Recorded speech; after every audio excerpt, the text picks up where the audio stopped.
I guess do that.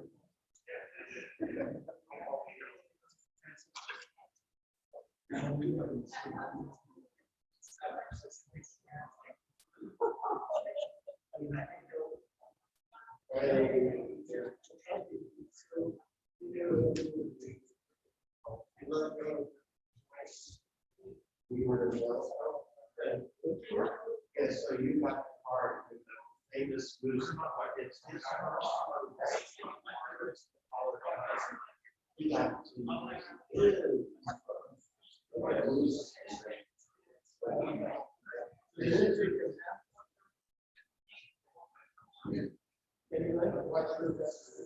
so we did.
Hi, I'm Ellen. Hi, I'm not doing good today. Thank you. Thank you for coming and doing this. And my husband has checked, so I'll get it to you. Yeah. And 100, yeah. Thank you. Thank you.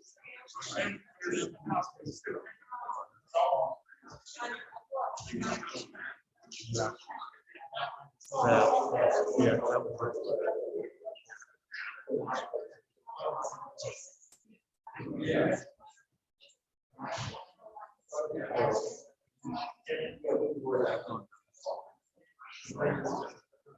It's really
and everything is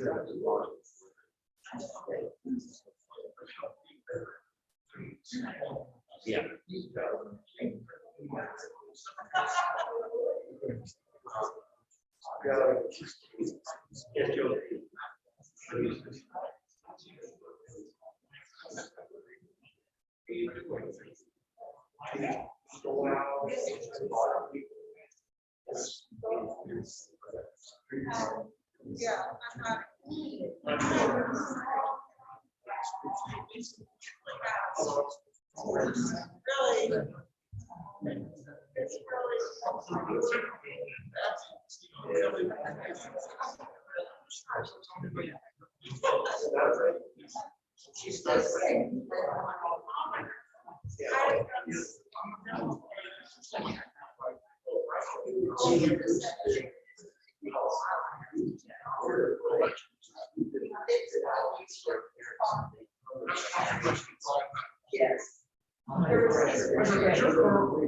Yeah,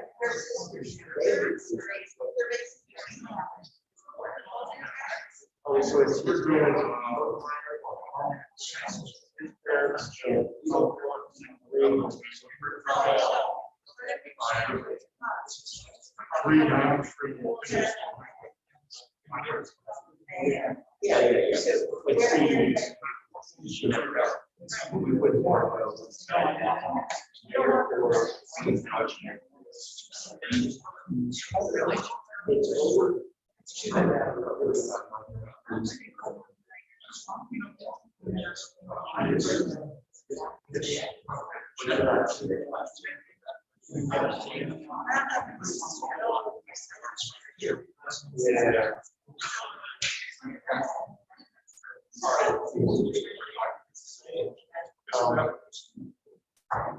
One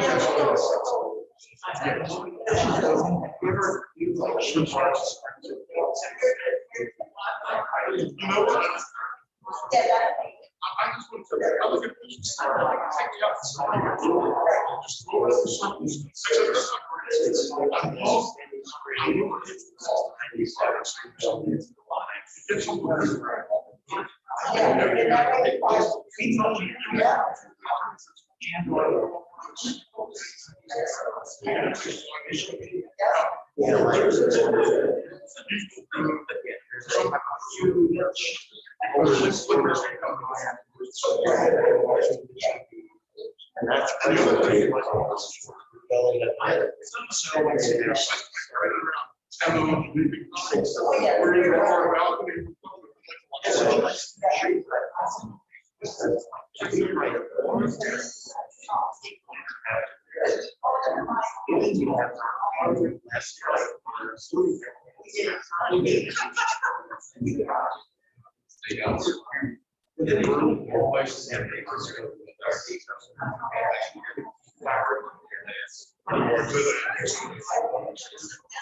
Yeah.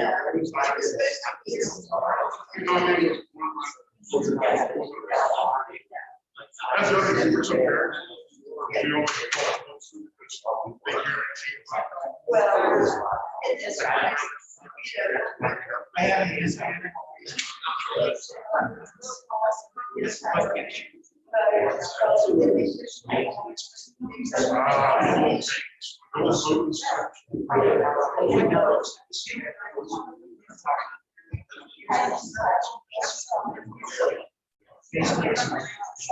Let's say you.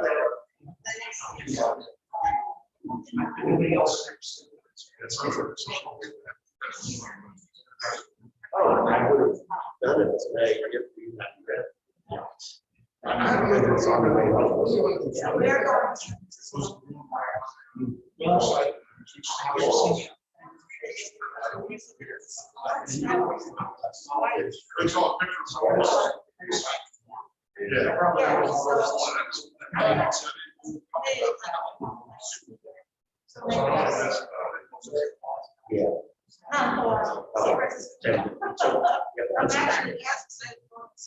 Yeah.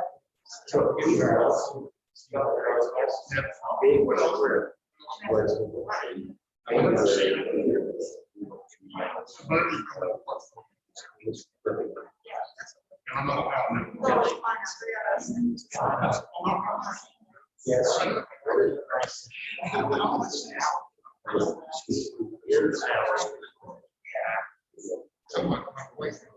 wow, so 3 days.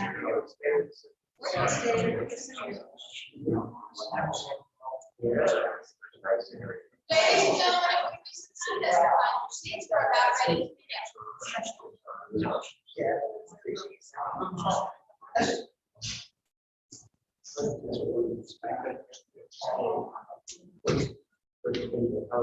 Here is the Bay Area.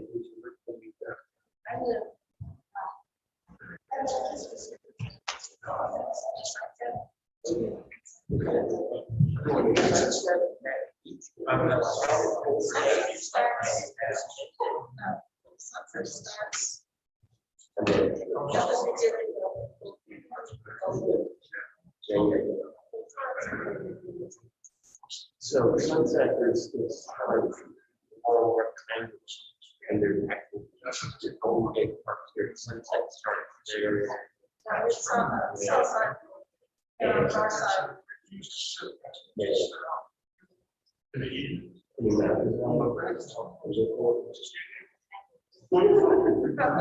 Actually, you know, we have friends that are not, we don't have the.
Ladies and gentlemen, if you would be so kind to silence any cell phone or any other electronic device you may have on with you today. Thank you.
Good afternoon. Freemasonry is a philosophy of life which stands for the brotherhood of man under the fatherhood of God. Well, tradition teaches us that the legend of Freemasonry dates back to the construction and dedication of King Solomon's temple in Jerusalem about 3,000 years ago.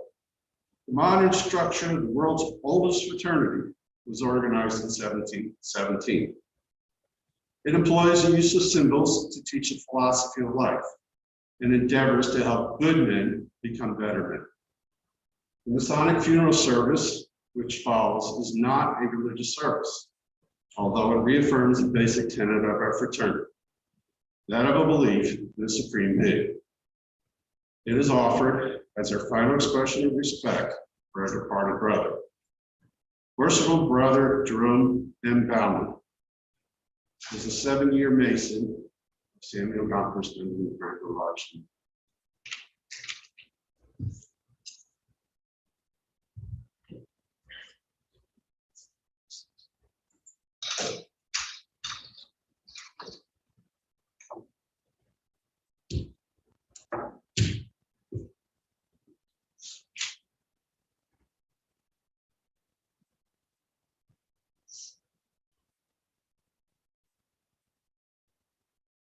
My name is Alan Wright. I'm a longtime friend of our dear brother Jerry. Worked together with him for so many years in the lodge. And for me, it's an honor and a privilege to be able to conduct this service. My brother, the roll of the workman has been called, and one Mason has not answered to his name. He has laid down the working tools of the craft, and with them, he has left that mortal part for which he no longer has use. His labors here below have taught him to divest his heart and conscience of the vices and superfluities of life, thereby fitting his mind as a living stone for that spiritual building, that house not made with hands, eternal in the heavens.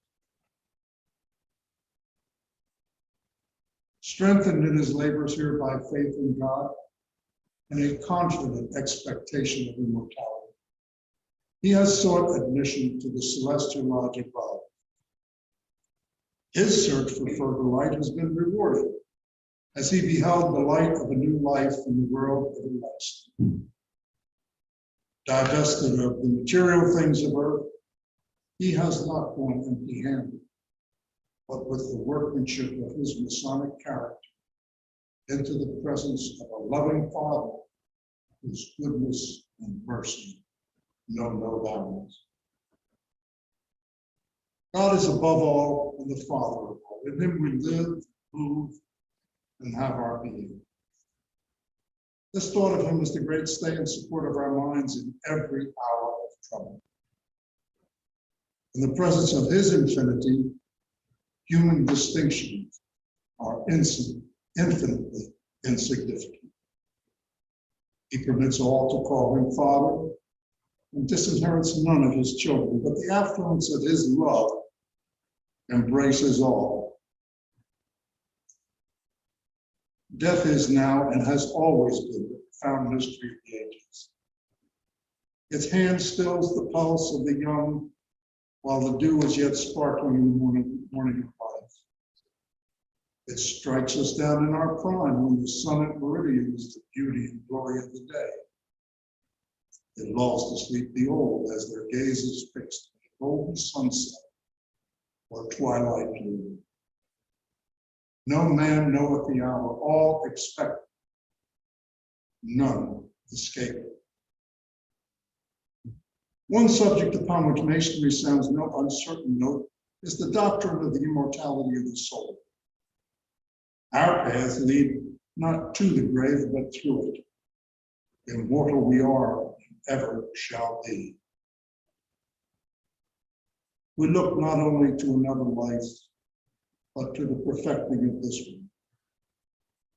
In God's good time, we shall be raised by his right hand to that higher, fairer phase of life for which this is only the preparation. And we have implicit faith that we will meet again, be united with those we have long loved and lost a while.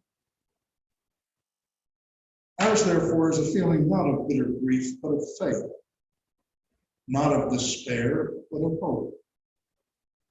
These last rites we accord to our brothers signify only our parting with his flesh, from which the immortal spirit has achieved emancipation. We perform them serenely, supported by our knowledge that each of us in his time must follow the pathway his soul has taken, and beyond the veil of sorrow, meet again to part no more. The lambskin, or white leather apron, is an emblem of innocence and the badge of a mason. It is more ancient than the golden fleece or Roman eagle, more honorable than the star and garter when worthily worn. This emblem I now leave with the remains of our deceased brother.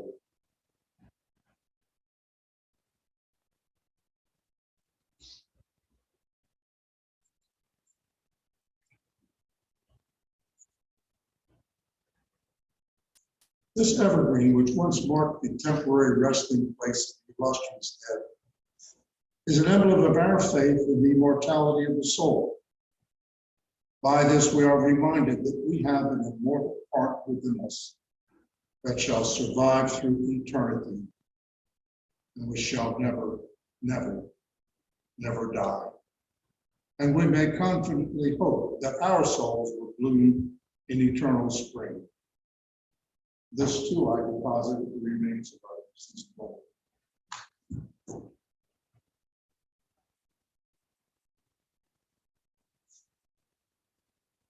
Our beloved brother Jerome Morris Bauman.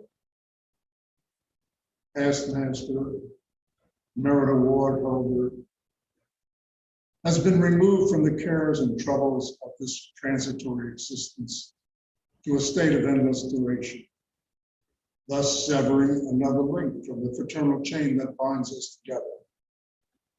May we who survive him be more strongly cemented in the ties of union and friendship, so that during the short space allotted us here, we may wisely and usefully employ our time, and in the exchange of kind and friendly acts, mutually promote the welfare and happiness of each other. May our faith be exemplified by a correct moral walk and deportment. May our hope be as bright as the glorious mysteries that will be revealed hereafter, and our charity as boundless as the wants of our fellow creatures. To you, the heart-stricken relatives and friends of our departed brother, we sorrowfully offer the full measure of this world's consolation in deep, sincere, and most affectionate sympathy. And we assure you of our abiding faith that our Heavenly Father, who looks with infinite compassion upon the afflicted in the hour of their desolation, will fold the arms of his love and protection around those that put their trust in him. Then let us each in our respective stations so improve this solemn, that at last, when the volume of the record of our life is opened, we shall receive from the Supreme Architect eternal life. Would everyone who can please rise?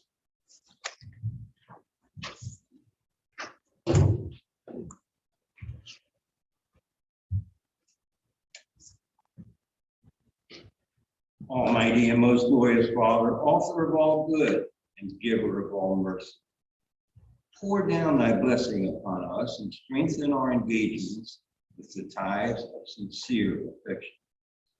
May the present example of mortality remind us of our approaching end and draw us closer to thee. Man that is born of a woman is of few days and full of trouble. He cometh forth as a flower and is cut down. He fleeth also as a shadow and continueth not.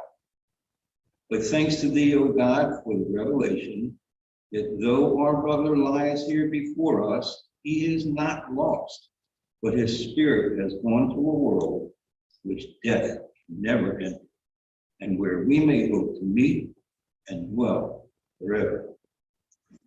We especially pray that thou will bless and comfort our brothers and mourning relatives and friends.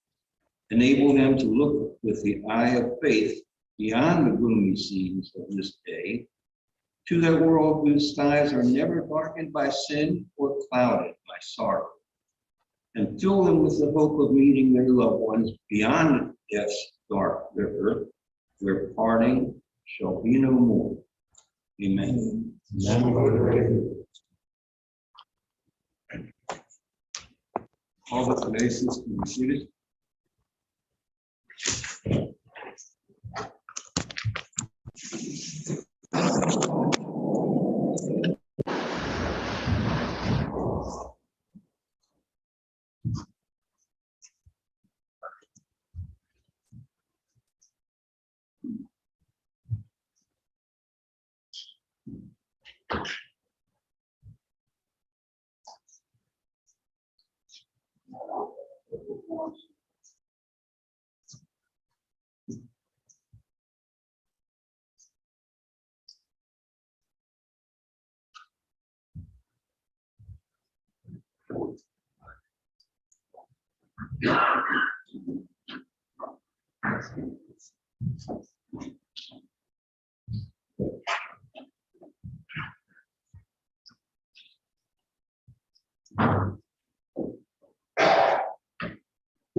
Baruchim Habaim B'Shem Adonai. Blessed are those who come in the name of the Lord to honor Jerry. I'm a rabbi. I'm also a member of the lodge. Probably picked that up. And we're here to give the last rites to Jerry. From our scriptures. I have set the eternal always before me. God is at my side. I shall not be moved. Therefore does my heart exult and my soul rejoice. My being is secure. Happy are those who have not followed the counsel of the wicked, or taken the path of sinners, or joined the company of the insolent. Rather, the teaching of God is their delight. And they study that teaching day and night. They're like a tree planted beside streams of water that yield its fruit in the season, whose foliage never fades, and whose fruit always flourishes. Of course, this is a picture of Jerry. And of course, for the 23rd Psalm. The Lord is my shepherd, I shall not want. He maketh me to lie down in green pastures. He leadeth me beside still waters and restoreth my soul. He guideth me in the straight paths for his name's sake. And though I walk through the valley of the shadow of death, I will fear no evil. For thou art with me, Lord. Thy rod and thy staff comfort me. Thou preparest a table before me in the presence of mine enemies. Thou hast anointed my head with oil, and my cup runneth over. Surely goodness and mercy shall follow me all the days of my life. And I shall dwell in the house of the Lord forever.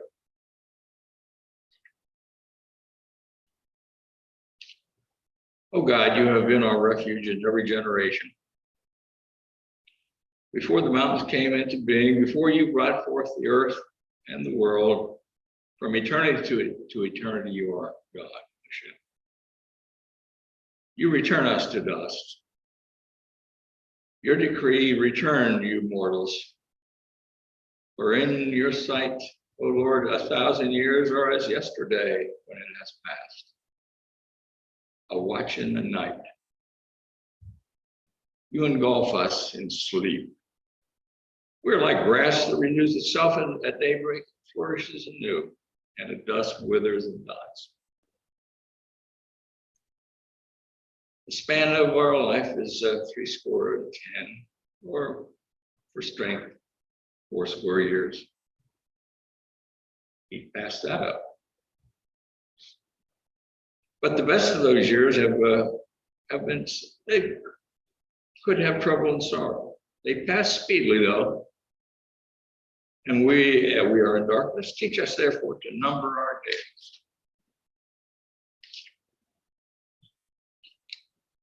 And from Ecclesiastes. For everything there is a season, a time for every experience under heaven, a time to be born, a time to die, a time to plant and a time to uproot what is planted, a time to tear down and a time to build up, a time to weep, a time to laugh, a time to grieve and a time to dance, a time to throw stones and a time to gather stones, a time to embrace and a time to refrain from embracing, a time to seek and a time to lose, a time to keep and a time to discard, a time to tear and a time to sow, a time to keep silence and a time to speak. Now this next reading is a call and response. I'll read the first line and you respond with we remember him. In the rising of the sun and its going down, in the blowing of the wind and the chill of the winter, in the opening of the buds and the rebirth of spring, in the rustling of leaves and the beauty of autumn, in the beginning of the year and when it ends, When we are weary and in need of strength, when we are lost and sick at heart, when we have joys we yearn to share. So long as we live, he too shall live. For he is now part of us as we remember him.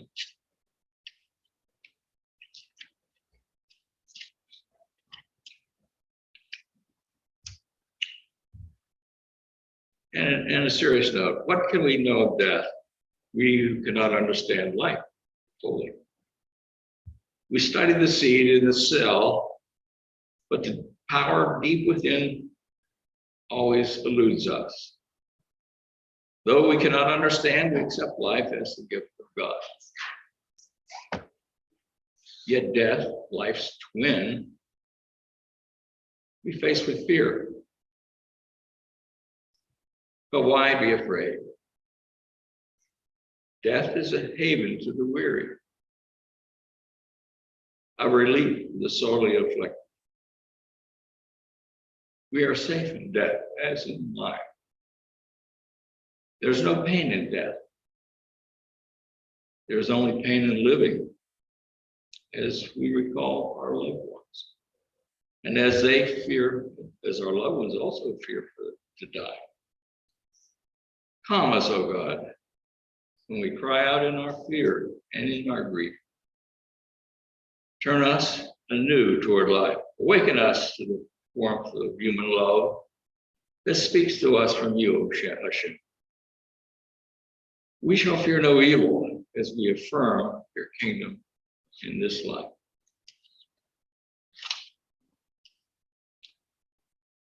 In his sorrow, Job cried out, Adonai Natan Adonai Lachach.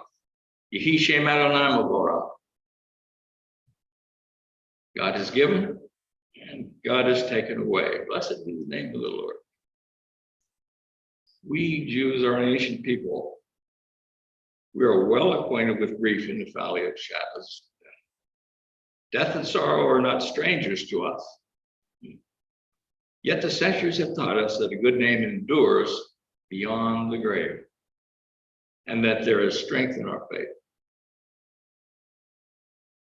And we say with Job, Adonai Natan, God, you have given, you gave us, Jerry, who will not be forgotten. For all that was good and enduring in his life, we offer the deepest thanks of our hearts. Adonai, God, you have taken away. We pray for strength to turn our broken hearts into the altar of trust, before which we acknowledge your sovereignty and love as we say, Yehi Shem Adonai Mavorach. Blessed be the name of the Lord forever and ever. So a moment of silent prayer.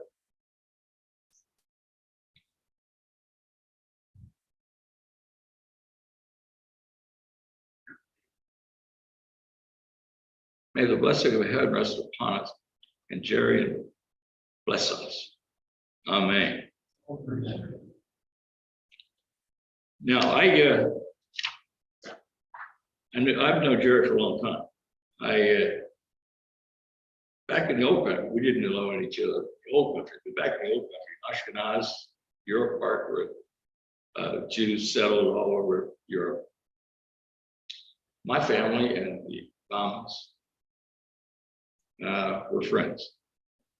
And when our families migrated to this country, my family settled in Western Pennsylvania. Go Steelers.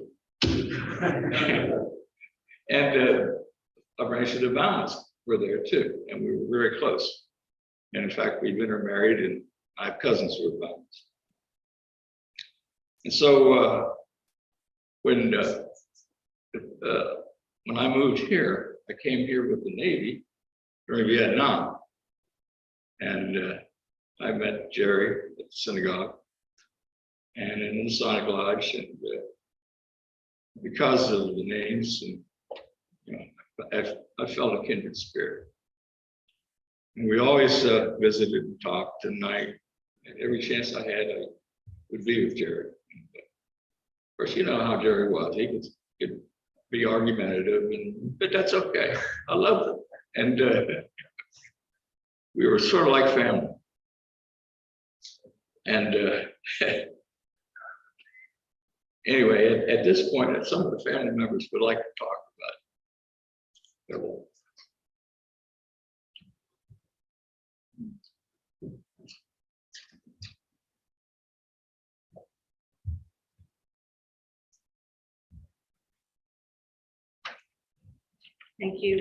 Thank you, Rabbi, and thank you, Mason. This is very meaningful to Dad. Good afternoon. I'm glad everyone's here to honor Jerry. I'm Ellen, his oldest. Wow, 92 years. I kind of thought maybe he outlived everybody, but I guess that's not the case, looking at it all these days. Dad packed a lot into the 92 years.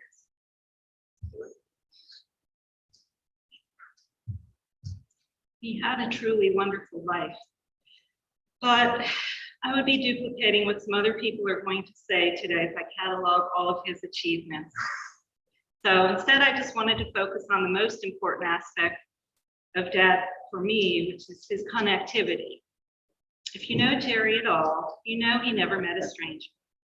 If we were out anywhere and a clerk with a name tag helped him, he always addressed the person by name, as if they had known one another for years. He didn't even think it was unusual to converse and make jokes with someone that he just met. This probably originated from his experience serving customers in his liquor stores over the many decades. He was eager to engage in friendly conversation with his customers, and he also delighted in meeting the many politicians, statespersons, and others who were in the public eye. And if they were a member of the tribe, so much better.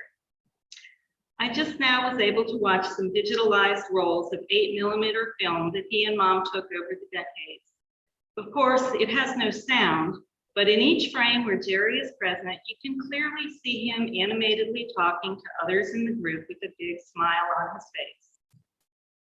Connectivity also put Dad in many community activities. He was very oriented to giving back by his work in the Jewish War Veterans, MESH, and of course, his beloved Masonic Lodge. He and Mom did other community projects, and they also bowled regularly in a league. I think all of the volunteer work that they did over the years heavily influenced myself as well as my siblings to do good things. Finally, Dad was very connected emotionally, as he easily expressed tears of sadness or happiness during the highs and the lows of life. It didn't take much for him to prevail over his children, grandchildren, and great-grandchildren, and then the waterworks would start. I'm very grateful and proud to recall these memories of Dad, and may he rest in peace.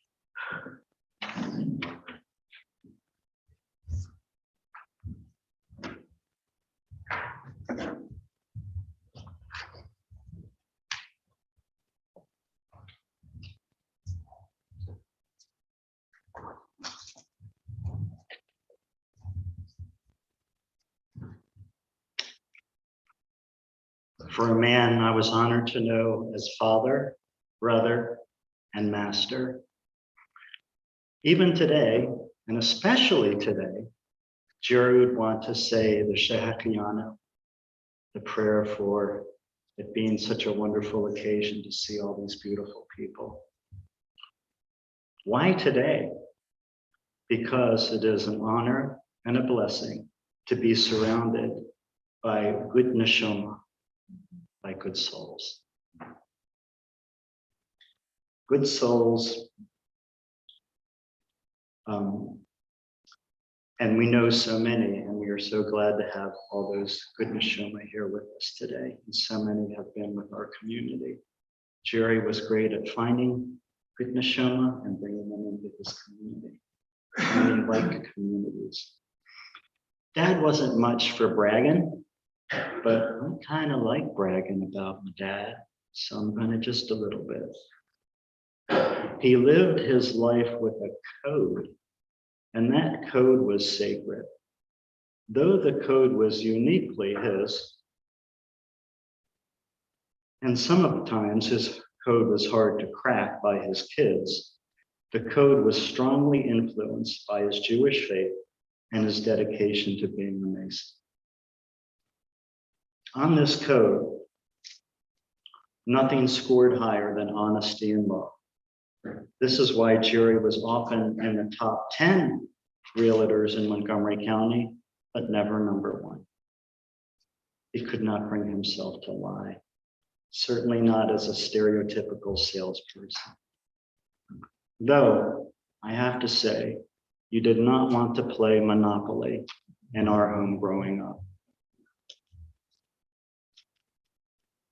His ever guiding light of love was evident by his 60+ years of marriage that was not always easy, or his attending every single grandchild birthday party, honors, band concert, karate demonstration, b'nai mitzvahs, play, and any other reason or excuse for the family to get together. Let me illustrate his honesty and love with one, yes, Nancy, just one story. In his 70s, Jerry started taking a statin for his cholesterol. When he visited our home, he said he was cold. So I went upstairs and got him a double knit sweater. After a while, the sweater got rather old and raggedy. So old that sometimes I'd ask his favorite daughter-in-law, "Why does this old raggedy sweater smell like lemon pledge?" In any case, on his next birthday, I decided to get him a brand new double knit sweater. He opened this gift, saw the new sweater, and as Ellen noted, started crying. Very Jerry. I thought he'd thank me, but no. Jerry says, "You mean I can't wear our sweater anymore?" I'm thinking, dude, can you at least pretend you like the gift? But if I had been one with the code that day,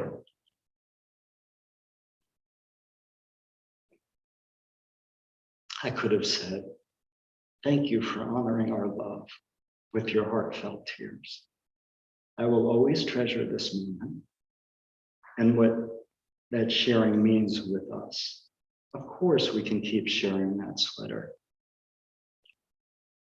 Of course, we continue to share. We did, and we still do."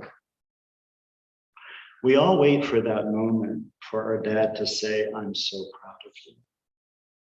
We never had to wait. In fact, I recall a night when I was receiving multiple state and county awards. Jerry honored me with his code, but not in the way I expected. He said to me, "It is more important to be a good person than to be a great person. It's more important to be a good Neshama." Thank you.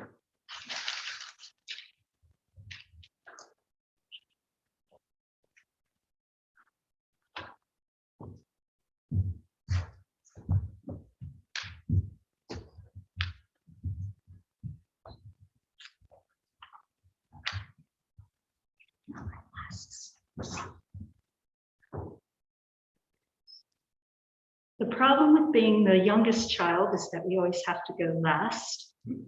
I don't think I'm going last today, but some of the wonderful things that I wanted to say about my dad have been said, so I'll try to edit as I go, and you'll be patient with me. I appreciate that. I very much want to thank the Masons for their service. He mentioned that many times, how important that was to him.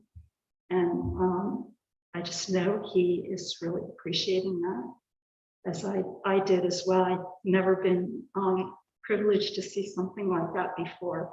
And that was really quite meaningful to me. So thank you so much for doing that. I wanted to tell you some things about my dad that you might not know, because it was my special thing with him, that on Sundays, we watched the Boston Pops together, and he'd sing along, which I know some of you can appreciate. We also watched the Harlem Globetrotters together. And I thought, I love basketball. This is the greatest thing ever. I had no idea that was a performance, but it really kind of just sort of defined our relationship, because following that would be Benny Hill. Another interesting experience I had with my dad, as well as Monty Python's Flying Circus. So those of you who know him know that he loved sort of all kinds of humor, the bawdier, the better. And many people know that he loved to do the crossword puzzle every day. As others have mentioned, the connectedness was important to him. He could knock that thing out in just about 10 minutes. All of the clues that he told me were standard clues. He would just go ahead and print them in right away.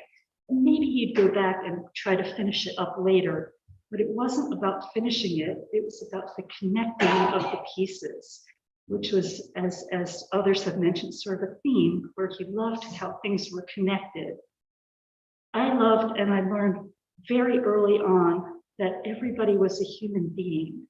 And I learned that because we would be at Arsenal swimming pool, and there was a man there who had an obvious disability. His name was Alvin, and my dad would always address him by name and speak directly to him, just like he would anybody else that he saw at the pool, whether it was someone he knew from work or any place. He would always address everybody in an affable manner. I mentioned some of the people I worked with my dad, so I had another kind of relationship. He could talk to anybody who came in. I know Alex mentioned that too, but whether it's the person who bought a half pint of vodka every day, or it was a lobbyist, or he particularly talked a lot about the fact that he met Barney Breeskin, who wrote the theme song for the Redskins.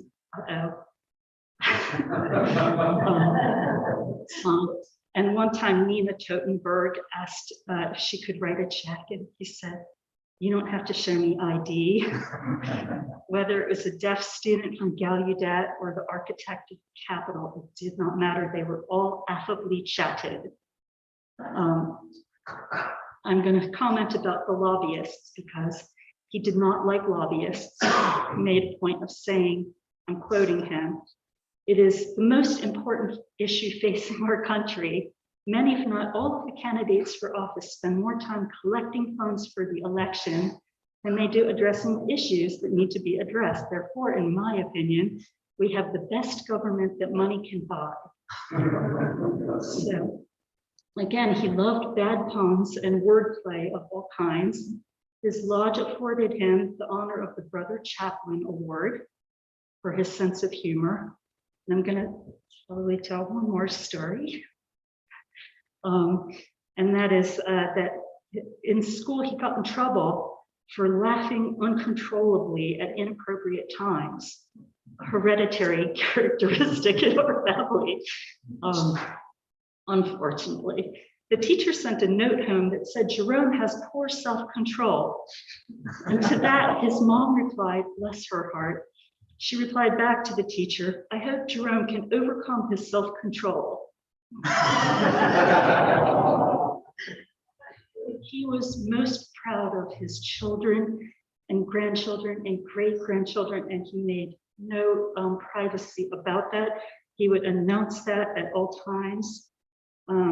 I'm proud of you, he would shout out, which is a wonderful characteristic. So I was looking up the meaning of the fact that both of my parents passed away in the month of Adar.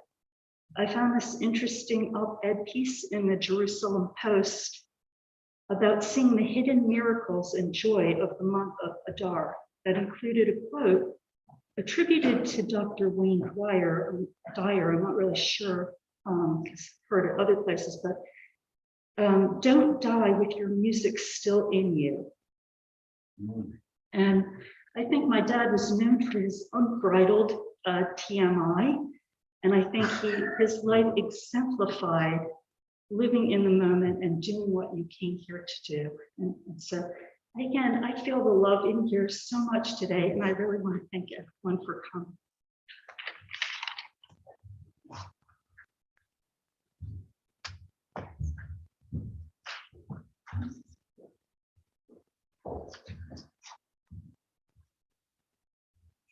Hi, everyone. I'm Amy, Jerry's oldest granddaughter, grandchild. I don't have anything formal prepared, but I just wanted to say a few words.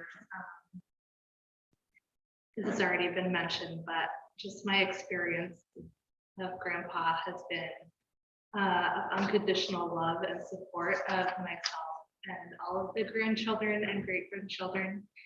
Starting at a young age, anytime anything was happening for us, him and our grandma Cookie would try as best they could to come, support us, and watch what we were doing, even if it was just a little dance recital or something. And he would be the first one to yell out, "That's my granddaughter," or "That's my grandson." And you could just tell how much it meant to him. And it meant a lot to us.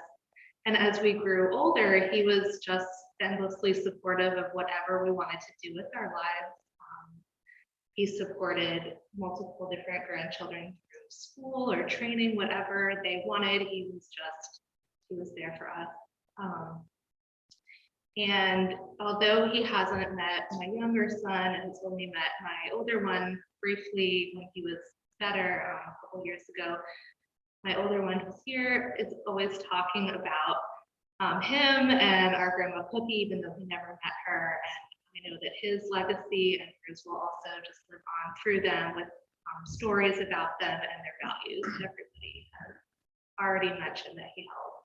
So greatly miss him and be thinking of him always.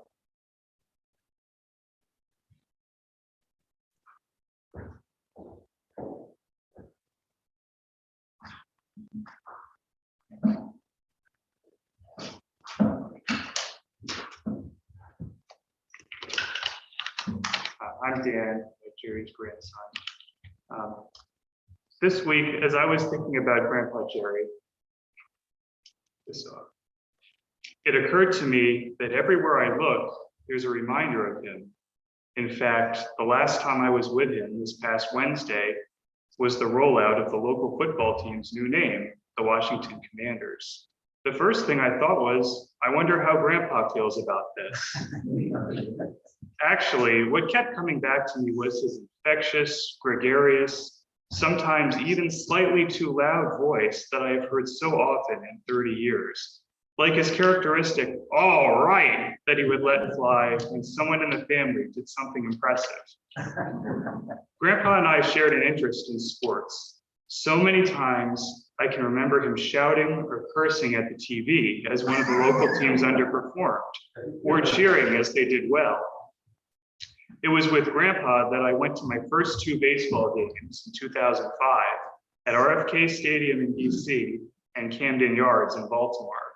In later years, we went to several games together at the new Nationals Park. He was always fun to be around, particularly when the home team did something impressive, and he would begin cheering in his classic Grandpa Jerry manner. On one occasion, Grandpa took me and several of the grandchildren to a Nationals game, and as we were about to step off the metro, Grandpa turned and belted, "All right, let's get ready to rock." I'm pretty sure we got some stares, but it was all good.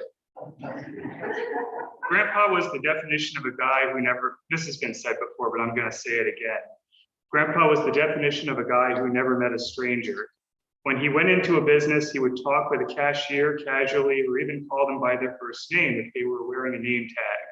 At social events, when he met someone else who had lived in Washington as long as he had, it was the beginning of a long story session of how things used to be back in the day.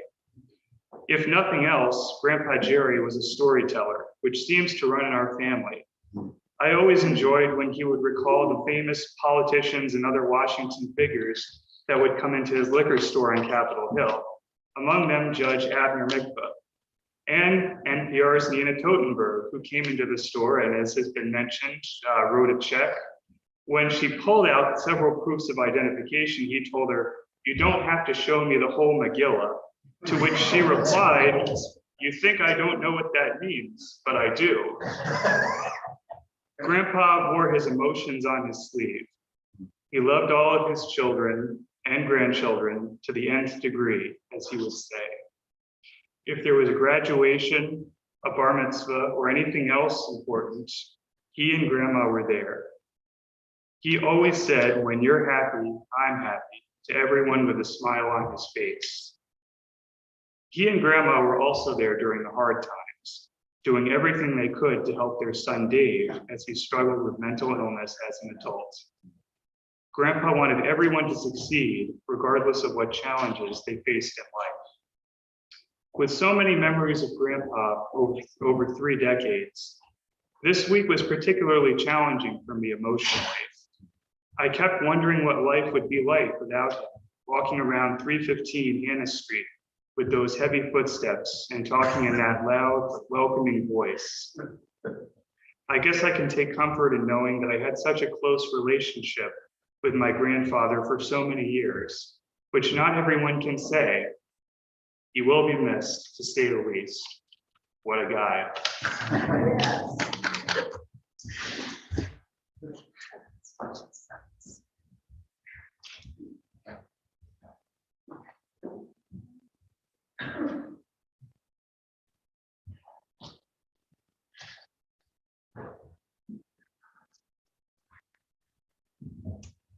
Great testimonials, great.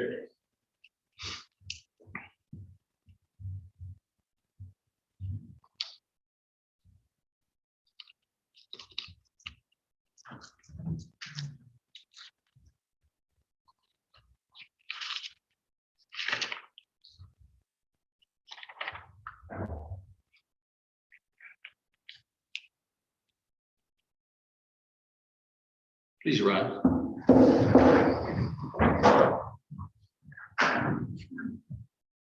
Eo mele rakamim shoken ban romim.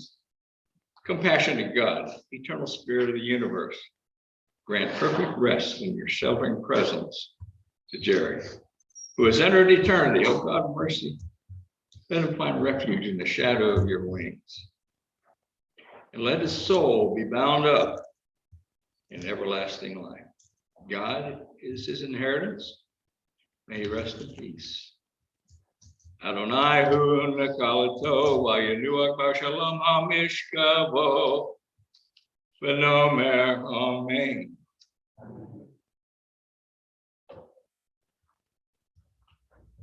Ladies and gentlemen, at this time, we will be proceeding to the great area which is here for the ground Day Memorial Gardens.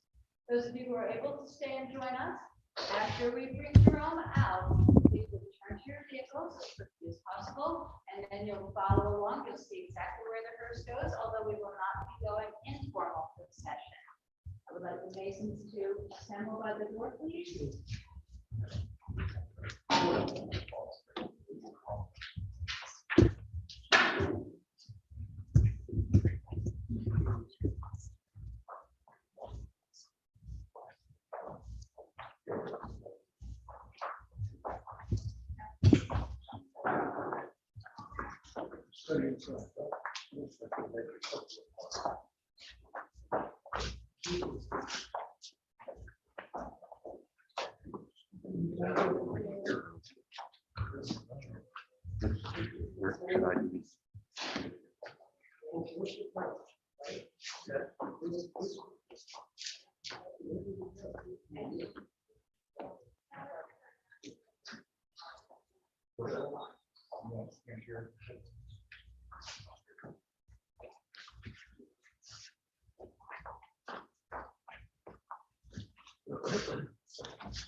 So trying to come to the rear of the first. We'll be right there. Thank you.